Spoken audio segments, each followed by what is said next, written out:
Hello and welcome to the Mr. Winter Show. Today with me I've got JR again. Hiya! Hey, are we still calling you Mr. Winters even though it's March? We are. Oh, damn it. I really thought it was a seasonal thing. No, we're just protecting the identity. I could Oh, change the name with every season, but people might not know who to associate the hate crimes with. all right. But doesn't that give you an alibi? Oh, that was Mr. Winters. I'm Mr. Spring now, so Yeah. I could I. change the material based on the seasons. Exactly. Yeah, Right. yeah. Yeah. Well, I know it's a difficult season for you, with what's going on with you must have had a difficult Ramadan. Radaman, yes, it was very difficult because I think a lot of stuff has happened. I had a dentist appointment Mhm. which I couldn't make too. So yeah, rough times. Yeah, yeah. Yeah, you know how the dentists are. Yeah, absolutely, and especially during Ramadan as well. They put the Exactly, prices up. exactly. And Yeah. they're like, spit in my mouth. My mouth?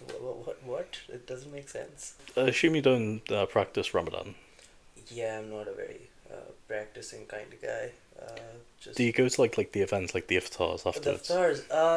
So my wife's been to a few. I've kind of been able to be iftar free and very religious, really Ramadan free this time around. So I'm really happy about that part.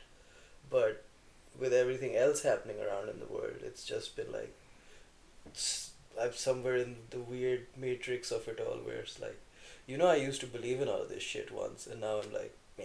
So Yeah, it's like it's weird. yeah. Yeah. Do you have any friends who like do it and you're like, well, no, yeah, on you, a bit silly, really. All this fasting.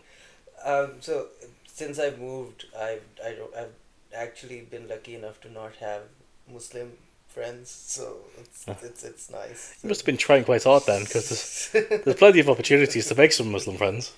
Yeah, but then again, it will be like, oh wait, you're not one, so what's the point? You used to be one. Ooh. But then I ran. Oh well. Yeah. Yeah. So they're getting double teamed by the Americans and the Israelis. Oh yeah, Um. that's been fun. That's another interesting thing that's been kind of slightly closer to home because it's weird, even though like I am from Pakistan, but with the association with Iran is that so I'm from a Shia Muslim sect, which is very Iran centric. Hmm. So anything that happens in Iran, a lot of times it's been so much ingrained since childhood that that's kind of like your place. So everything that happens there goes like, oh shit, Hmm. home's being getting bombed. Even though like I've never been to the country or I don't even know Persian. The only words I know is the translation for I'm hungry, which is what? See, I've even forgotten that now. Well, It's again, fits in with Ramadan yeah, again. yeah. It's something to do with man grusne hastam. There, I said it. Bless you. Yeah, it's yeah. Thanks, but yeah, that's what it is. I'm mongoosing all day, every day. To be honest, yeah. To be honest with you. So so Iran and Pakistan are Shia, whereas like the Saudis, the Shite ones, and is it just the Saudis that are Shite, or are there any other like Indonesia? Are they more Shite? I think that's just the shites everywhere. If Yeah, you think about it, there's actually in Liverpool there's like a lot of shite oh, is population there? as well. Yeah, yeah, yeah, yeah. Nice. That's interesting. Are they the rich ones? Yeah, Yeah, yeah. yeah. With the black and everything. And Oh, I thought they were like all in like the white with the like the big white outfits with the tea towels and the hawks. no, those are the non-shites. They're the non-shites. Yes, Oh, the shites are the ones with the black and the self harm and all of that shit. ah, Yeah, they're the shites. So we're the shites. Like my family is the shites, which is nice because it's like you are in the midst of a crisis every day, anyways. yeah. Because It's the Iran. it's yeah, but even just generally like it's been like a thing where once like when I was growing up, it would be so every year we would have this whole month which would be about just crying all the time, and that's what shites do. What's that to commemorate? It's to commemorate a sacrifice made by a saint who was the grandson of the prophet Momo. Oh, remembering the time they couldn't kill all the Jews. Yeah. Like, oh no. Yeah, but no, this was like an all Muslim fight. So there's the other Oh, side. Yeah, the other side was also they were the non-Shiites. So the non-Shiites and Shiites fought in a place called Karbala, which is in Iraq, and then it kind of spread. The whole schism kind of like started from there.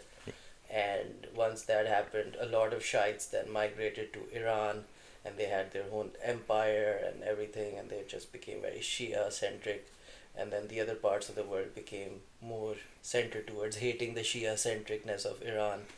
And so my family is actually they kind of trace their lineage to that part of the history. right. They're like, oh, we're direct descendants of those people who died. It's like, if they died, how are we descendants? It doesn't make sense. But apparently we are. So, and that's what the Sayyid in my name annotates that connection, that, oh, we're from that part of the Right. world.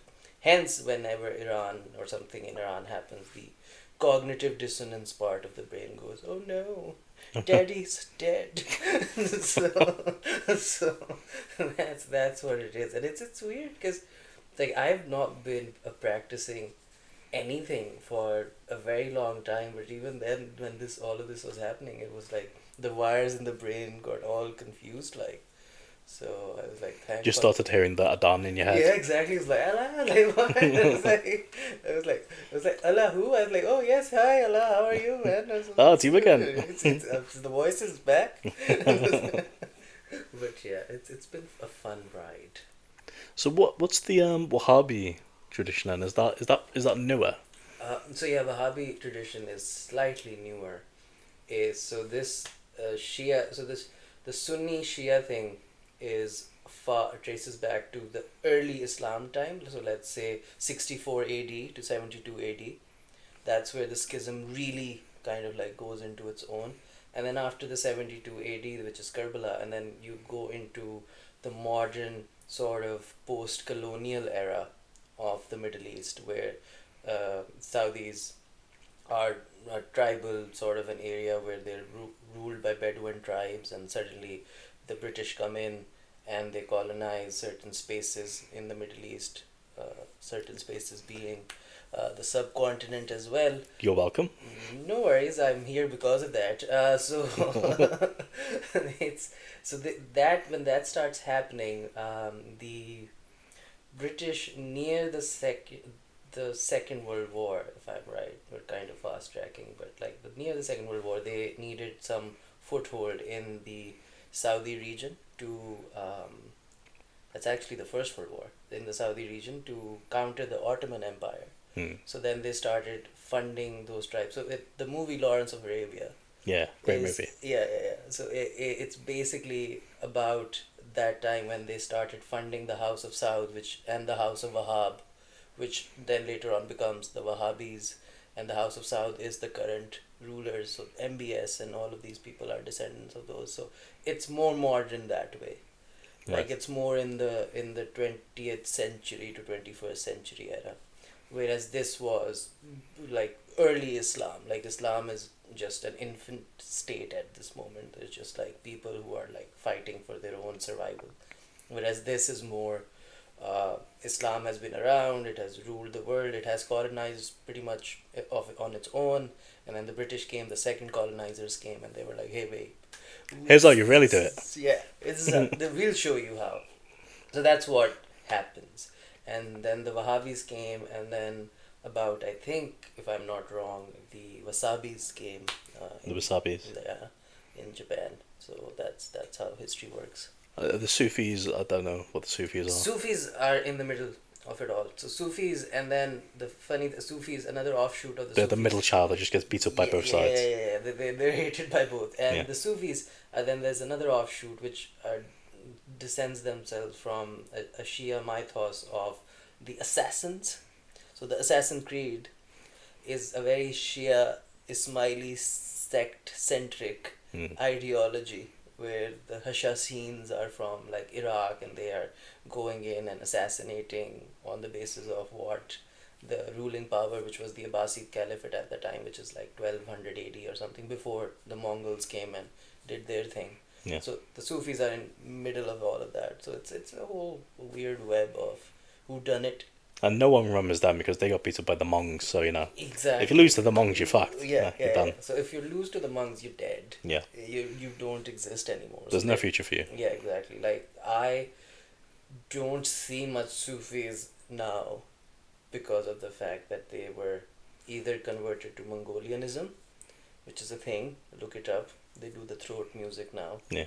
It's like because they were Yeah. choked, and then It's a nasheed, isn't yeah, it? yeah, Yeah. yeah, and they've just gone into hiding forever. Oh, good. Yeah.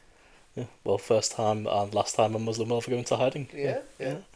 Well, it sounds like what you're telling me is that the Middle East was fucked up before George Bush, which is counter to everything we think in the West. The, the liberal conception of how the West is so full of itself that it believes it is the cause of all the murder and destruction in the Middle East, which they've been doing this for a long time. Yeah, I mean, remember Jesus, like how he kind of came in and then the violence started between the crucifixion and how the Jews were like, he's not one of us, even though they were like, we want a Messiah to get rid of the Romans, but then he came and like, I'm the Messiah, guys, and they're like, nah, not Yeah. our guy. Exactly. Another Palestinian causing trouble. Fucking hell. Exactly. They're like, oh, come on. We were promised someone else. Where's Netanyahu when you need him? Yeah. It's like, it's that, but yeah, then that's what I think the fun part about being a student of history or being associated with history is that you always are more sort of centered into whenever the crisis happens. It might shake you up for a second, Mm. but it does help you ground into a reality of it that this has been happening since way back when. Here's another interesting fact. The first ever recorded war in history happened in Iran. I don't believe You that. can Google this right now. Like, But it was during Ramadan as well. probably. Well, we would get a bit peckish and a bit It fighty. was between the Mesopotamians and the Iranian side of that. So it happened in modern day Iran, Iraq. So the Greeks were getting in on it. Yeah. Before it even predates them. Like Yeah. it's so the first recorded one. So that means when they wrote the war down. So that is the first one, and that's recorded in the Mesopotamian. The Fertile Crescent is essentially Iran and Iraq. Right. So it's been happening since forever. So this place has always been like a center for conflict for one reason or the other. It was I mean there wasn't even a Khomeini back then. Or there No. weren't even women needing liberation back then. No. But they were still fighting over something. Yeah. Probably water or booze, I don't know. Something. Something. But yes, it predates George Bush. Predates George Yes, Bush. yes. Liberal There white was- women out there. Yeah, there was no American Congress, and there was no like being like we need to fight for the weapons of mass destruction because they had rocks and the other side had sticks. Yeah. So sticks and stones may break my bones. But the Ayatollah doesn't give a fuck. Exactly. Yeah. Like I don't care. Yeah. Is Pakistan quite clannish as well? Like the way the Somalis are? Like it's different clans and the clans fighting each other? I think generally every sort of country on the eastern side has to devolve into factions to survive because there's so much othering and so much groupthink going on within those factions. So like for me growing up in a very like divided country in a sense of there's Sunni, there's Shia, there's Wahhabi, there is Barelvi, there is and then within those there you go into the provincial level and then it's Punjabi, Sindhi, Balochi, Sarhadi, which is NWFP, and suddenly you're like divided into these. Okay, so he's a Shia Punjabi, he's a Shia Sunni. He's like so. Yeah. There's so many like intersectionalities within those sections that you kind of get confused by the end of it. But you have to do that so that you can survive within those groups because there's already so much othering going on that if you don't, then there is not much survival happening. It's kind of like with the West where you have a certain idea of class structures where if you are middle class then chances are most of your friends will be from that Yeah. because you grew up in that neighborhood, or you went to that same school around, or you just had those same things. Because anyone below middle class is scam, and everyone Exa- above you hates you. exactly. So the middle is where it is, and that's what kind of makes you understand the sort of cross sectionality of the world around you, that what is happening and why is it happening and who is really fucking us over, which is obviously George Bush. yes. Yeah. All comes back to him. Exactly. It It's all all his comes fault. back to George Bush. Like, he started it all, Yeah. basically. Yeah. Because I remember reading Ayan Hirsi Ali, and she talks about growing up in Somalia where everything's based around your clan, like the tribe you come from, and you have to be able to recite parents' lineage on both sides of the family. And you do it by reciting it every day and marking it off your knuckles. So like you'd say like father's parents, grandparents, great grandparents, mother's parents, great grandparents, and so on for 9 generations. And then when you meet someone else, you can recite them off, and you know whether you've got a common link somewhere, and if you're distantly related, like 500 years ago, so you can say, "Oh, we can get together and kill the Jews together." Yeah, and that's kind of the whole. And it's amazing it turned into a failed state based on that way of living, isn't it? Yeah, and that's the funny thing about all of this is like the entire idea stems from, oh, we can get together and destroy someone else. Yeah. But in trying to do that, they end up destroying themselves because even their own planning is shit. Yeah. They're like, yeah, we've now got together, but we really don't have the technology to fight. What do we do? So what we can do is make bombs out of like those little phones or those little cookers which like get topped off, and you're like, okay, now we can't take them to the plane because Yeah. it's banned. Curse 9/11. Like, it's like, why did that happen? But it's weird because it's like there's so much othering going on, and there's so much hatred within those factions themselves that yes, you go into one clan, but is the other clan equally sort of conducive to you? Are they open enough to have a You are fighting a clan within a clan, but you also want to fight this bigger, larger than life enemy that's out there. So you're fighting an enemy, you're fighting another enemy, and then you're fighting another enemy. You put together all of that, and you get Khomeini. Yeah.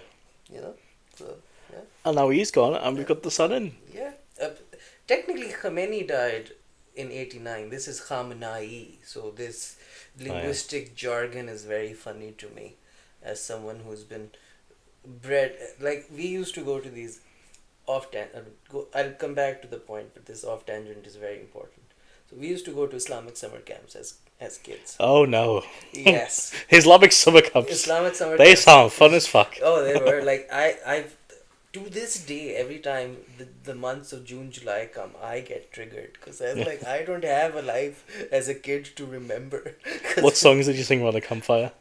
Allahu Akbar. That's the classics. Yeah. It's the classics 24/7. Yeah. And it would be with the beat because like Shias really like to do the beat their chest. It'd be like poof, poof, poof, Allahu Akbar, and it'd be like what? Right. And the video that would be playing would be like these military tanks and military jeeps being blown out by Hezbollah or by like someone else on these songs. And this You say military tanks, it's just like a cardboard box and someone's poking head at the top of it. Yeah, no, those videos are well shot. They were in 4K, even though 4K didn't exist back then. But yeah, they were well crafted. Well crafted. Even J.J. Abrams would feel shame at the level of explosions those videos had. He'd be like, "Damn it! I wish I had that in Transformers instead of Megan Fox." But so we used to go to these Islamic summer camps, and there was so much propaganda around the fact that the West is evil and it's like just out there to destroy you, and everyone would just be in this mode of telling you as a kid that they're out there to get you and you need to really be ready for the final battle. So summer camp, final battle, and that was the constant feeding in that you are going to die. The world is going to kill you. So be ready for it. And when I was diagnosed with clinical depression at the age of 17, my parents were like, why do you have depression? Do you see what's happening? Like, so we are from a sect that cries a lot. Like, like the West has the Edinburgh Fringe. Our Fringe was where they were like doing these shows where you had to make people cry. Right. so, Good. Sounds fun. yeah, it's like the Fringe, the Shia Fringe. The Shia Fringe. The Shia Fringe. Right. yeah. That's good. Yeah, that TM that. But like it used to be, it used to be a Shia Fringe where like there'd be like so the things. So the gathering is called a majlis. Right. Yeah, a majlis. A majlis is essentially a gathering where you are talking about that thing that happened in Karbala, and so the first 20 minutes would be So talking. it's just every year they just keep talking about it. Yeah. It's the same thing. It's like Passover where the Jews just keep talking about fucking Egypt every year. Like, fucking get over it. Yeah, exactly. So that's why Shias and Jews very similar. So they both have money, Yeah, both have money. Both crying a lot. both cry a lot, complain a lot, Yeah. and both secretly want to run the world. Both of them are getting killed by other Muslims. Exactly. And the Jews themselves. But anyway, so like it's weird how this sort of narrative comes in, and you're like, oh yeah, the world has been fucked up since forever. Yeah. And it's all George Bush's fault. All George Bush's fault. That's what we're learning today. Yeah. So, aside from the world ending, what's been happening in your life? Well, it's been a nice sort of a thing in terms of the world is ending, but a lot of fun stuff has been going on. So like I've been going around gigging. I went to the home country, Bradford, to gig in the Brown People. Sorry about that. I know, but they liked me for some reason, which is interesting. That has never happened. I was never that liked in Pakistan. I can tell you that for free. Because I think it's the Allahu joke at the end. It's So, were you quite liberal then, at the time? I Well, for Pakistan, yeah. for Pakistan I was Here you're like a right-wing conservative. yeah. Here I'm like, oh, I hate Muslims, and everyone's like, hey, he's one of us. But over there I wasn't, because they were like, oh, he hates Muslims and he feels that it's fun to make fun of religion, which I think is the best way to go about it. Yeah. Especially if you're in Pakistan and if you're a comedian from Pakistan, is to just test the envelope a bit to see where the crowd's at. Like, I know a lot of people ask me this question: what is comedy like in Pakistan? But I think it's always a different answer to different people depending on what they're looking for. And it's always this: if you're able to test the crowd with a certain kind of joke and they're okay with it, that means that comedy is actually going fine. And if they're not okay with it, that's a short career. That is, you're cancelled for life. You Yeah. are dead. Yeah. Because over here you get cancelled. It's probably, getting shunned on the Instagrams. Over there it's like shot to the head. Yeah. That's permanent It's a cancellation. different level. Yeah.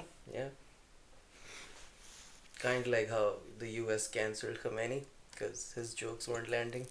No, he wasn't landing, and then Americans really landed on him. Yeah. They landed hard. Yeah, in full force. Yeah, that was fun.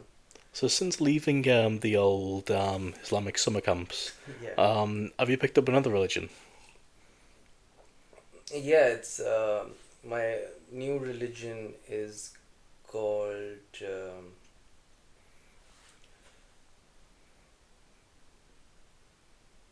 that. Whatever it is, you seem really invested in it. Yeah. So no religion for you now? No. No. Left it all completely. Yeah. I can't stand. Like I said, it all comes back to all comes back to the idea of history and how the human society has evolved from one fuck up to another. Mhm. Like it's like, oh, we can live together, but then our god is better than your god, and then suddenly everyone starts fighting.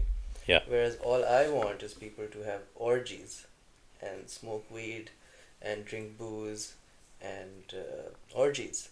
So that's my sort of kind of like Dionysus. If you're Kind of like a cult, really.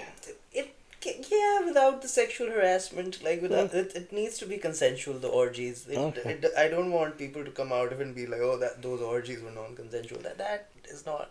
I'm not. Sounded a bit I woke may now. I may look like someone who is into the non-consensual stuff, Yeah. but deep down, I'm a very like if you're into it, then I'm into it kind of guy. Like, Right. otherwise, it doesn't work for me. Are you hearing that, ladies? Yes, I'm all about the yes. Is it- I just keep thinking about these fucking Islamic summer camps. So, like, what's like a day in Oh, the life so of an Islamic summer camp? this is gonna be fun. So it starts out. You wake up in the morning feeling like P Diddy. Right. Right. It's not TikTok. I'm not gonna do the whole song, but No. yes, it is what it is. Yeah. So you wake up in the morning and I imagine prayers straight away. yeah, it's basically so you go there and so this it starts at around the same time a normal school day would start. So let's say 8, right? And so you go in there. They immediately go with the first lesson would be about some chapter in the Quran, and they'd be doing like 30 minutes of that Classic. classic, yeah. And it would usually be of how God wants to destroy the enemies of God, Hmm. which is fun because God, as some entity that is all knowing, is really paranoid. Like it's A lot of like, enemies. they're out to get me. Yeah. You know everything, man. Yeah, it's like the last 5 years of Tupac's life. He's like, yeah. I've got so many enemies. I'm gonna pop a captain, man. Yeah, God is black. So like it's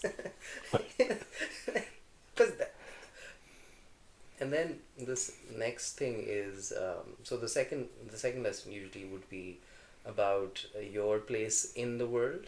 So Shias have this sense of narcissism attached to them because since they um, link their lineage to the prophet, they feel that this world is made for them Hmm. because it is essentially made for the prophet and his progeny.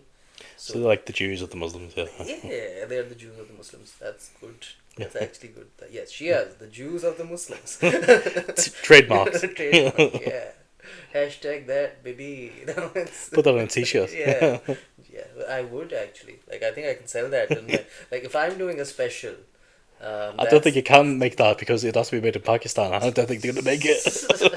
But I think I can make it in Belize. There we go. Yeah, Yeah, Belize would have that special. believe me, it will. Yeah, Belize, Belize me, Belize Jesus, Belize Shias.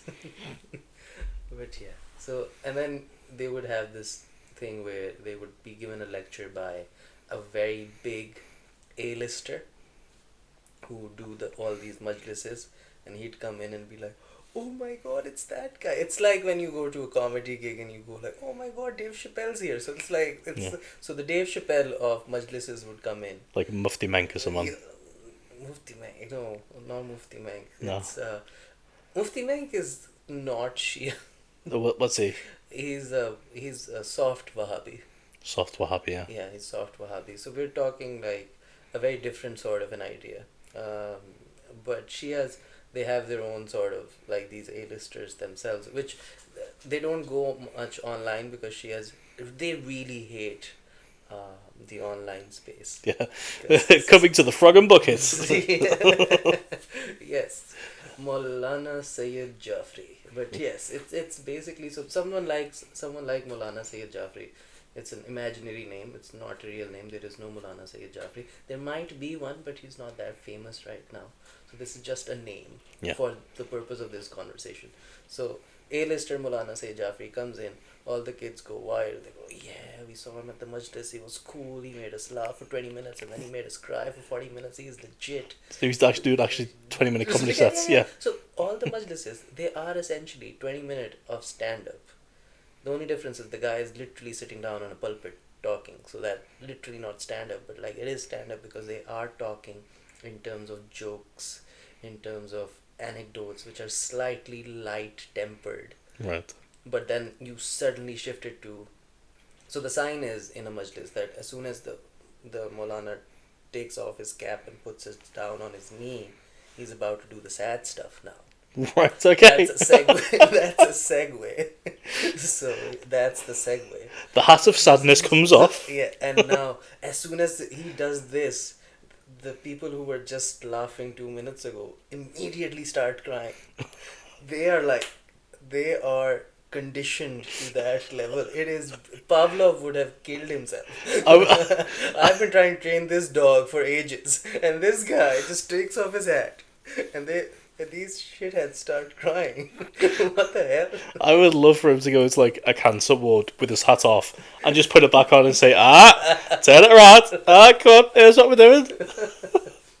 We're doing happy stuff. The happy hat's on. Fucking hell. So this hat guy, this is what Dr. Seuss got the idea. just thinking of a GP surgery in Pakistan. We've got the results back. And just slowly takes his hat off.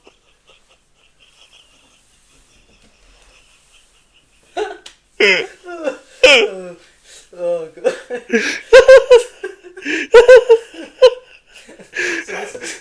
This is how a Dr. Seuss book would go in Pakistan. The hat in the cancer ward. Dog cancer. So he puts his hat on his knee and he tells a sad story. And that immediately conditions them into crying. So this A-lister comes into the summer camp and he starts banging on about how the Jews and the Americans are our greatest enemies. You should never go abroad. You should never work for them. You should. He's opening with his best 5 minutes. Yeah, He's doing. he's like. He's doing Frog and Bucket. He's doing. Yeah, because it's the Gong Show. The kids, if the kids get bored. Yeah, you don't want to get gonged off at a Islamic summer camp. Exactly, that's like the worst. You never get gigs again. No, you don't. You don't. Then how will you do your move? The move that you've practiced in the mirror like 30 times. But it is what it is. So he starts off with that, and then once that lecture is done, you get to the entertainment part of it, where they show you movies and stuff like that. And those movies are usually Iranian. Lawrence of Arabia on repeat. I wish. No. At least that would be an Oscar classic. No, they'd be mostly Iranian cinema. So, like stories. So, Iranian cinema is very much heavily based on fictionalizing or mythologizing stories of the saints, the 12 saints of Shias. I was going to say, not the saints of Christianity. Yeah. They're called imams, but. Welcome to the dads. Yeah. Imams. That is fire today. And so they show those movies, and then at the end they go into the morbid stuff, which is the explosions and the bombs. Hats off. And and then the hat comes off finally, and then you're like Allahu Akbar, and then shit gets real. So that's the day. So in this entire time you are. So that's the day. So then we come to midday. I imagine, out of safety concerns, no one's allowed to have a packed lunch because you know never know when someone like mixes up dad's work box with the lunch box. So you can't do that. You can't take the risk. It's cafeteria only. You're not allowed to have your lunch box in the summer camps. Yeah, because you never know what explodes. No. It's like, oh god, explosive diarrhea. Nuh-uh, this is like something else. Oh god. But yeah, so yes, the food was provided. It was basically kind of, they were like, okay, so we've tortured them enough. I remember this one time they showed us a movie about this kid who wouldn't pray, and they had death shown on TV. And this was a horror movie. Harry Potter and the fucking apostate. So this literally looked like a Dementor from Azkaban, and he's shown on the screen, and all the kids, they literally shat themselves because it was like it was so loud and everything, and I remember like once I saw it, like for the next at least 2 weeks, I did not miss a prayer because I could see, like I started hallucinating that thing, everywhere I went. Like I Right. still see it right now over there. Like it is that deeply embedded in me. It's like, oh shit, death is right here. And yeah, and my parents were like, when I got again diagnosed with depression, like, why are you depressed? Like, it's what's wrong with you? You have everything that Yeah. you need. So yeah, but Yeah. so so that was the kind of like the gist of it. So they would extremely high on serotonin, religious serotonin, and just all the propaganda against the West and how it's evil and how it has completely ruined everything, which isn't not true, but like they tell you in a way that it makes you feel that everyone's out there to get you. So it becomes a very difficult thing for you to then assimilate into the society, because then who are you talking to? The Sunnis are the enemies, the Wahhabis are the enemies, and these people are the enemies. So then you're living in a country which is brown, but you are looking at them as enemies, and then you can't go abroad because those are the enemies. So what do you do? Oh, you gotta kill them all. Yeah, You gotta kill them all. you gotta kill them all. That's what you gotta do. Yeah. So, when people think of non-Islamic summer camps, there's the idea like the camp counselors, the activities and stuff, but like maybe sometime during the night or when like they've got some alone time, there's the idea like the kids will get together and like do some naughty stuff like smoke some weed or have some drinks or go down to the lake and have like a party or something. Is there anything like that happening as the Islamic summer camp? No, because it will be just like it essentially would be like a school day. You would come back home, Right, okay. so it wouldn't. So you're not be- staying there overnight? Yeah, yeah, Okay. which was for the better, Yeah. because we didn't want the Alama hat guy to come into our room No. and be like, "Hey, would you sit on my knee instead?" Does he take that off or does he keep it on? Who's it sad for? Can you put the hat on my head? Oh. No, not that one. Hat on the head. That's a Dr. Seuss title Yeah. because it rhymes. But yeah, so you go back home and then you go there the next day. So it would happen almost pretty much the entire summer. So that was fun. Sounds it, yeah. Yeah. Sounds like you've not been scarred at all Yeah. permanently from No, that. No, no, not at all. No, no. Oh god, so I don't think it's gonna be as bad as everyone thinks. It's just probably like a shithole country. No one seems to be tagging in to help Iran.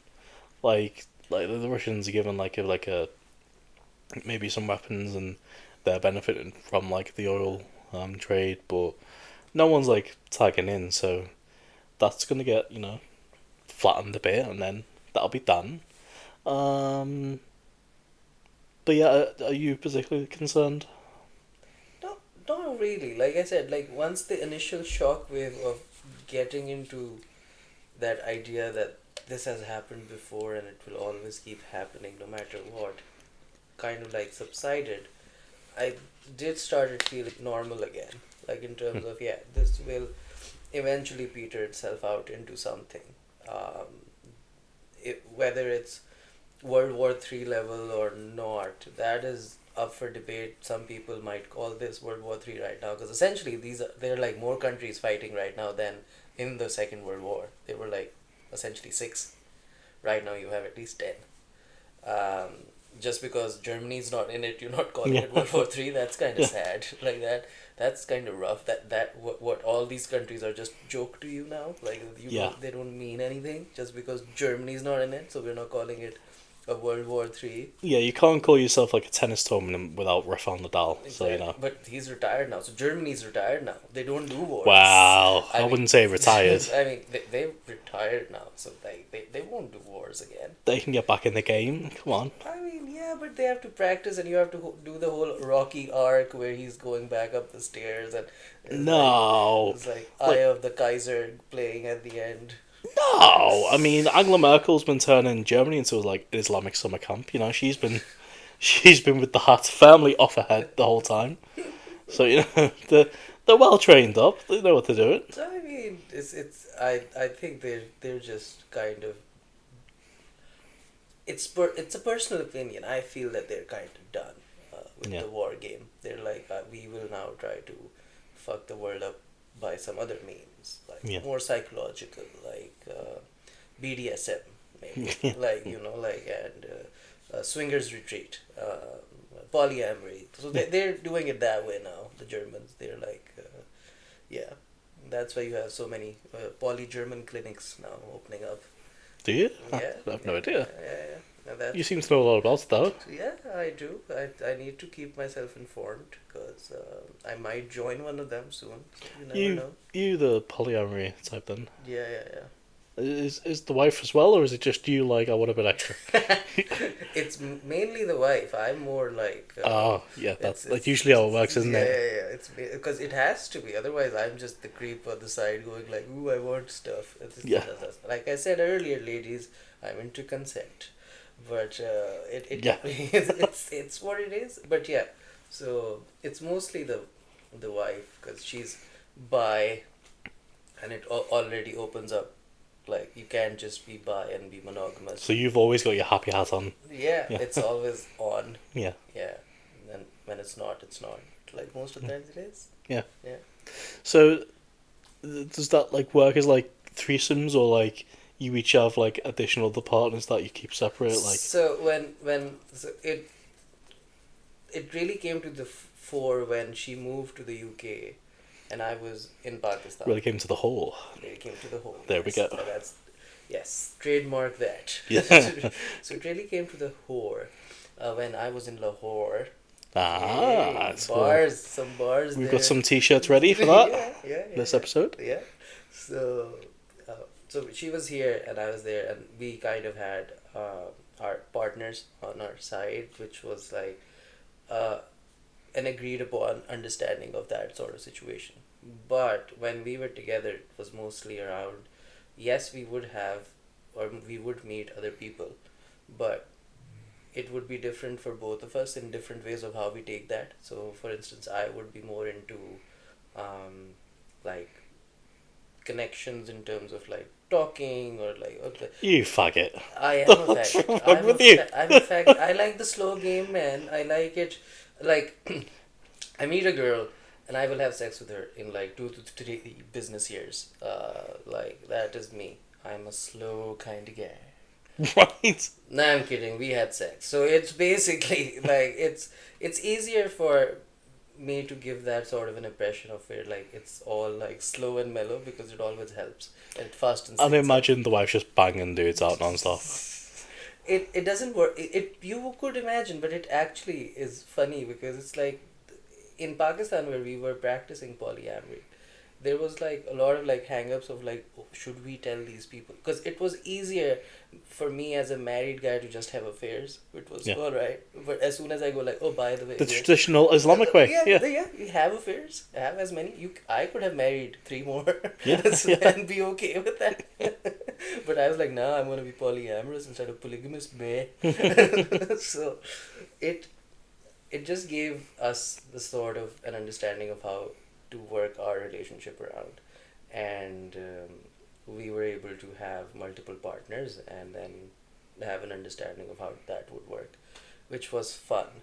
And then we moved, and here it's obviously because you then try to into a new setting, Mhm. it does take time. So while she was here in the UK and I was in Lahore, so I had a partner who's in Pakistan now. She met someone here who she is in a relationship with now. So Right. I'm dating comedy and she's dating that guy. Yeah. So that's what's it.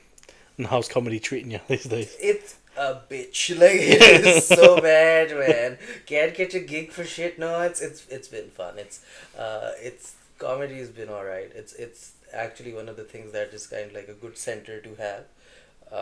I think I was at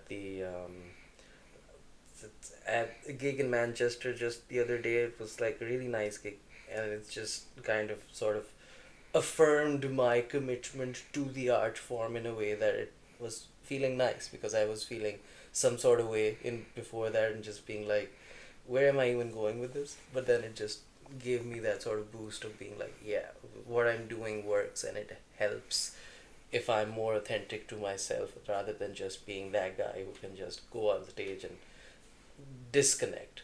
I'm not good when I disconnect from myself and just tell the jokes out of just sheer necessity. Hmm. I have to have that manic panic depression inside and just then be on stage, because then the funny comes out. Yeah. And so in that way, comedy has been a nice whore. Yeah. Yeah. Ups and downs in it. So, do you get affected by like a bad gig or like a string of bad ones? Well, to be fair, guys, I don't get that many bad gigs. But no, when I do, but when like, so what would a bad gig be? So there's different kinds, isn't there? There was Yeah. one I did the other day where the audience was terrible. The MCs were trying the best, but the audience was giving nothing back. All the acts were trying the best, but the audience was giving nothing back. There was only the fact that there was one experienced guy who's like a professional MC who got them on side a bit, and then the headliner who smashed it.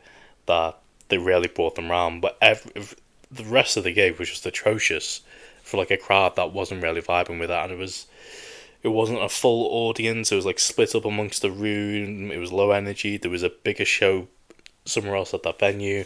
So that's like one kind of bad gig. But another one is where, everyone smashes it, everyone's doing well, and then your material just doesn't land with them. Yeah. So, but they're the kind of two in my mind that I'm thinking, that's bad.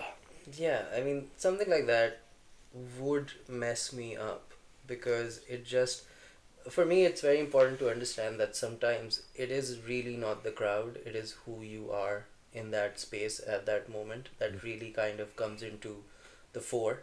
Because what happens is that the crowd may be silent, but they might have smiles on their faces, which means they are having fun. It's just that not those kind of people. Hmm. Like, I am a loud laugher. Like, if I find it funny, I will laugh out loud, and it will come out like that.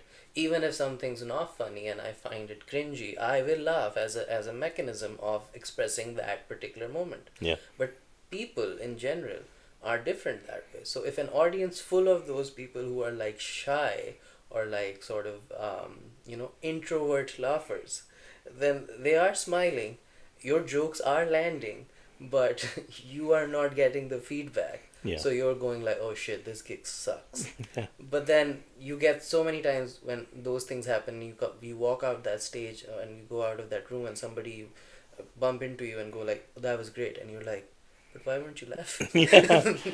That was great. Then why would So it's always very difficult for me to gauge. Like, for me, a bad gig would be where I just feel that my jokes or my delivery wasn't good enough. Like, if I've done a joke that I delivered in a way that was fun to me, Yeah.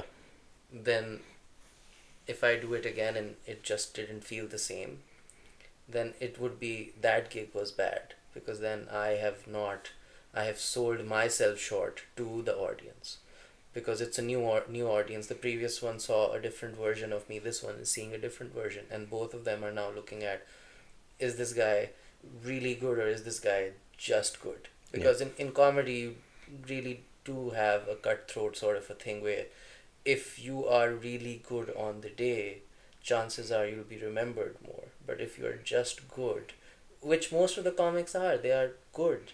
Yeah.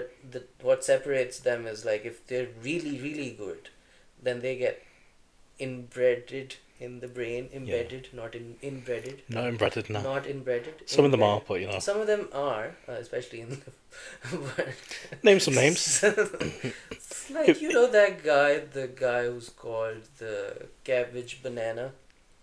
No, never heard of them. You've never heard of Cabbage Banana? No. He's an inbred between cabbage and banana. Right. Yeah, he does Thursdays mostly. No. Yeah. Do you want to name some more names? Nah. Yeah, no, go on. No. I will not name names, except for maybe. Nah, I'm not naming names. Okay. But yeah, so it's like so a bad gig would be that, where you are selling yourself short to the audience, and I feel that when those things happen, like maybe when I arrived in the UK, I think the first 2 or 3 things I did were fine. because I was new. I was telling things which were um, generic and general, and they were just my observations of landing in a new country and talking about some certain things, which was fine. But then, as I started doing more gigs, I realized, oh shit, most of my stuff is in Pakistan, and I have just moved to the UK. So my stuff is in Pakistan, but I've moved to the UK. Where do I connect the two things? And in between that gap of finding those sort of right cogs, I did bomb a lot, where the crowd was on my side, but I just wasn't able to take them along the ride, and I just fell flat on my ass. And those gigs are the ones that really mess me up, because I like, oh shit, I was doing something very one dimensional in Pakistan. I just don't even have the talent to expand that. So Yeah. I am shit. Like it would be so. Then the voices, the Allah voice in my head would be Yeah. like, 10 years of comedy can't even do this shit. Like you suck. Like, and that would really like floor you. And that's where I was. But then eventually, with the help of Allah, Yeah. the voice again, it would be that yeah, this the idea of like trying to figure out or pace yourself in different settings, and how the crowd works, and how you kind of show yourself. I think the Fringe helped with that. Being able to go to the Fringe right after landing in the UK really helped, because otherwise it would have taken me longer to understand the Right. crowd and understand the different psyche of the crowd. And I'm still learning, but it has helped me at least to wane in that confidence of like, okay, I know my shit. I just need to be able to present myself in such a way that it's alright to Yeah. even be okay with the silences, and not feel the nervousness, or not let the audience at least see. Like, I just need to be in control. Yeah. Kind of like Allah. Kind of like Allah. Yeah. Comedy's fun, isn't it? Yeah, it is. Yeah. It is. You And get the ups and I downs. always like the fact that when two comics start talking about comedy, it gets really sad. Yeah. it's, Always. It's like. Oh, it's never good. This isn't the podcast where it gets good. No. Yeah, yeah, No. yeah. There's big podcasts where it will, but not this one now. But speaking of it getting sad, Mr. Winter's podcast is, as always, themed on the dark stuff in life that you can laugh at later. So is there anything that you've got for our lovely audience, dark stories, bad things in the past that you can look at and say, now I can see the funny side? The Islamic summer camp. The Islamic summer camps. That is lovely. That has been lovely today. I think that was the main dark. But no, generally I feel like it has always been fun to look at how suicide works when you're like in depression mode, and so I basically jumped off a building once, and I was so bad at taking that jump that I didn't land right, so I couldn't kill myself properly. You Yeah. missed that. That's how it's like gymnastics, isn't it? Exactly. You got to And get the landing right, yeah, otherwise it doesn't count. It doesn't count, and I didn't get the landing right, and I felt so bad. Like, how bad do you have to be at everything in life that you can't even kill yourself? How big was the building? It wasn't. It was like a. It wasn't like one of the Twin Towers. No. Yeah, obviously. I Yeah. wasn't. If that had happened, then I would have survived, because it was going down. So imagine me jumping and the building's going down. You jumped off right as it was like a foot from the ground. Yeah, exactly. Like, shit. Should have been on that plane instead. But yeah, no, like it was. That moment was funny, because like in my head, when I see it from out of body experience, I felt really, really weird. It's like I wanted to like land on my head, but somehow when I jumped, I kind of slipped. So I did a flip, and I landed back first. Like the head went in between, so it just felt like I was in a weird sort of deep floating state, which was hilarious to look at from the outside. And I thought that if I would ever do this again, I would just overdose like a normal guy and not try to jump off a building, because I can't do that. It's not for me. It's kind of like comedy too, because you're like, oh, gong shows are not for me, roasts are not for me. So it's like, okay, so jumping off a building, not for me. No. So yeah, that was the funny side. Did you do any jokes on your way down? Wish I could. I didn't know how to do stand up back then, because No. I was falling down. Hey. falling down the building. Knock knock. Who's there? Allah, Allah who? Exactly. Tra, and then- Hello. All the way down. But yeah, no, I think that was the day I became an atheist for sure. Because I was like, if God was there, I mean, let me kill me. I mean that's quite the view. I think if you look at it another way, God was there and he didn't let you die. Nah, I think if he was there and he cared about me so much, he'd let me. But then you go straight to hell. Who cares? God, Allah does. Alan does. Alan doesn't care. Alan is more into the devil because he's like, oh my God, my best friend left me. Now I'm sad for life. Is the story the same in like Islam as like Christianity? Like God, Allah, and Shaitan. Shaitan. So the story, I think it's pretty much the same. That God, so in Islam it's more like, so God creates Adam and Eve, and it's not even Eve because Islam, women, come on, Yeah. they don't exist. Yeah.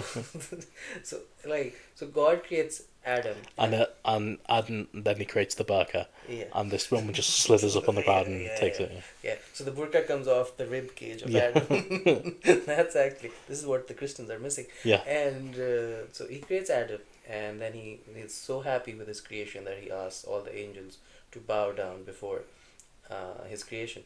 Everyone does except for Shaitan, and God's like, why didn't you do it? Because he's like, I'm made of fire, he's made of earth, he's made of dirt, I'm more superior.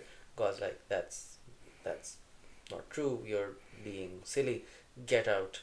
And then Shaitan goes, yeah, I am going out, but I will sit on the place of all the righteous people and I will tell them dirty jokes and they will laugh. And takes his happy hat off. And then I take my happy habit off, then they will be like, no.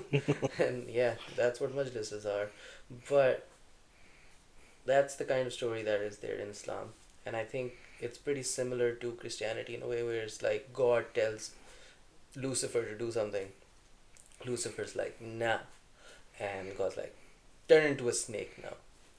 And he goes, psst, and then he, seduces Eve and is like, I'm more slither in than slither out. I think you're taking this story in a weird way. That's Yeah, not, I know. this is like the porn version of the Bible you've got.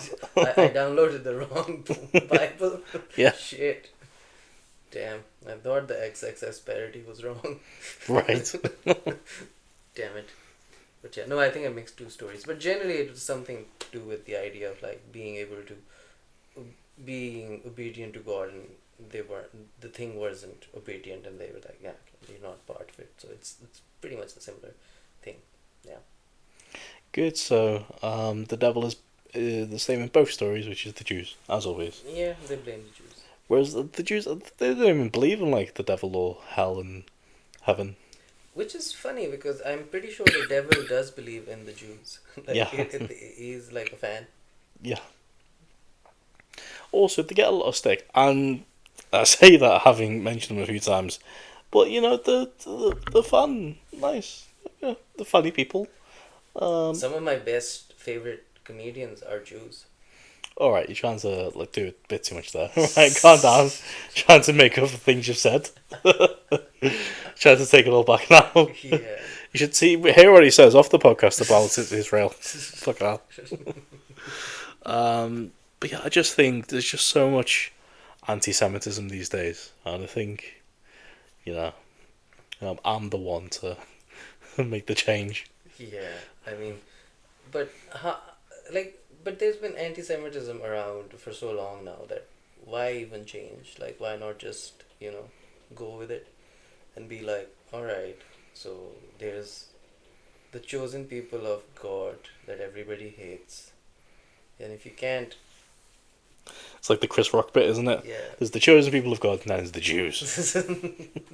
So if you're not into that sort of stuff, then you should just be like, all right, now we just invite them to our birthday parties and have our kids laugh because they're good comedians, like I said, favorite people, Jews, comics.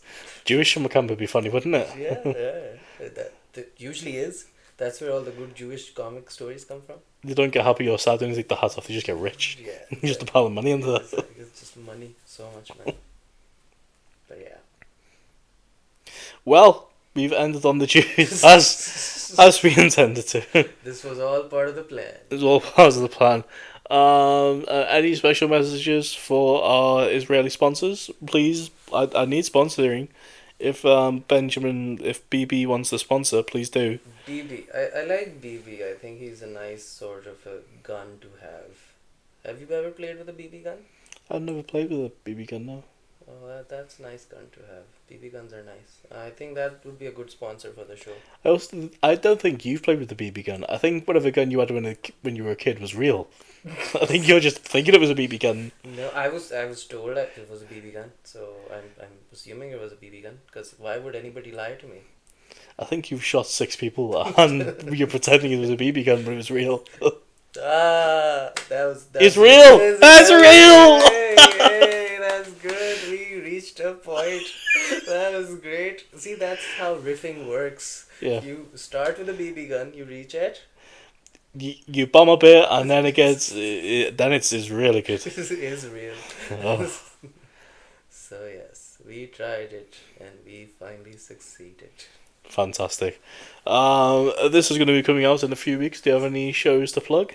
Yeah, so I will be doing the Casa Cabaret on the 28th of March.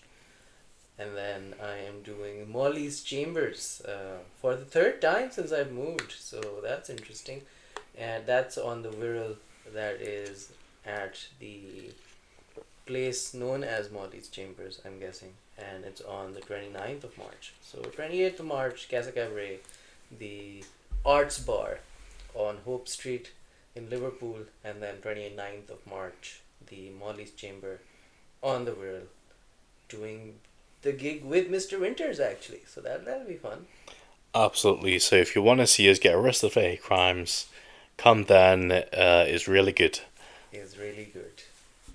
This should be the title of this podcast. It's really good. That's going to be the title. Thank you very much, Mr. JR. It's been a fun one. Yeah, it's been an interesting one. Considering we've been talking about things that are like far closer to my heart than I would have intended. Absolutely. It's been sad hat off most of the podcast. Hat off. But there was a little bit of putting the hat back on and getting some good laughs. Yeah. I'm sure the listeners would find some humor in this. Otherwise, they might learn a thing or two about history. Who knows? And Islamic summer camps. And Islamic summer camps, which are not happening anymore. That's the title of the podcast. Islamic summer camps is really good. That is a very good title. Islamic summer camps is really good. Thank you and goodbye.